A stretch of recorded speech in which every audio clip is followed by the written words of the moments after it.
Alright guys, welcome back to the channel. We're going to give this a second attempt, given the fact that also there was several audio quality issues with the previous video. This is going to be the second attempt at our look at paganism. So without further ado, let's jump in. As I said, this is going to be paganism and not so deep dive into the faith. I am the Reverend William Johnson of Universal Life Church Seminary out of Modesto, California. This video is for my public speaking class at Lenore Community College. I'd like to first begin by stating that paganism as we know it, or as it is commonly known, is heavily misunderstood. And today I'm hoping we're going to clear up a few of those miscommunications. Let me first begin by stating that paganism predates many of the modern religions, particularly the Abrahamic faiths, those being Christianity, Islam, and Judaism.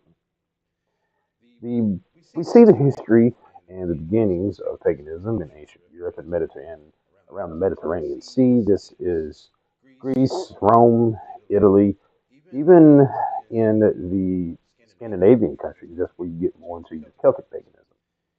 We also see a term here. This is a Latin term. It's paganus. It's Latin for country dweller, as the many practitioners of the faith at that time were indeed rural dwelling people. Michael York's The Origins of Paganism states that these beliefs that we're going to discuss were heavily present in the people of that time, and that they practiced these beliefs every day. The exact beliefs are a little hard to pin down because each belief is individual, but there are a few core beliefs that are shared amongst all practitioners, two of which being polytheism and a belief in a calendar and various holy days. Polytheism is a term that you may not be familiar with. You are probably familiar with monotheism, that is, belief that there is one deity that everything is associated with. Polytheism assumes that there are multiple deities. Poly from the Greek, meaning many. I mentioned here calendars and holy days. It's the same way that the Christian faith has various specific days in the calendar that they celebrate as being specific to different parts of the life of Christ.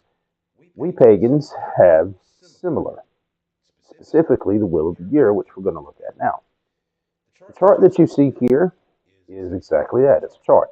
The dates that you see there are the dates that we practice and dates that we hold important for our time. Typically, Samhain, well, you probably have seen it pronounced as Samhain. That is actually an incorrect pronunciation. It is Samhain, as it is Celtic. That is typically what we consider to be the beginning of our year. As I've said before, the views of practitioners are varied because it's human. But the one view that everyone shares is that there is a connection to the divine. Whether that divine is seen in nature, whether it's seen in a god or a goddess, doesn't matter. But the connection to the divine is prevalent in all practitioners of the faith. Where paganism has changed over time is that the old rituals of the past that you've probably heard of, these sacrifices of animals, the blood sacrifices, these things, at the time, they may or may not have existed. It's unknown whether this is actually true, as many Christian practitioners at the time, especially in the time of the Crusades in the 1100s, used paganism as an excuse to go into various regions and ransack the area, and the paganism was demonized. And the rituals that we know today, or that we've heard of today, is heavily based on that demonization. We also are no longer in the broom closet, and the broom closet being a term, basically means that we're no longer having to practice in secret.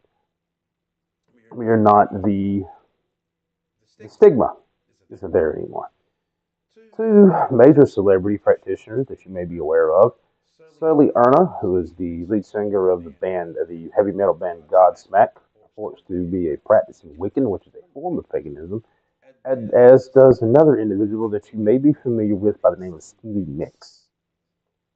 If any of the things that I've mentioned today here has resonated with you, or if you would like more information about the topic, feel free to source out any one of these three sources I have listed here amongst the literal hundreds upon thousands of articles, books, websites, and the like that are available online. Or you can reach out here to me on YouTube and we can go into a little more discussion about any information that you may want. But in closing, again, I am the Reverend William J. Johnson, and this has been Paganism, a Not So Deep Dive.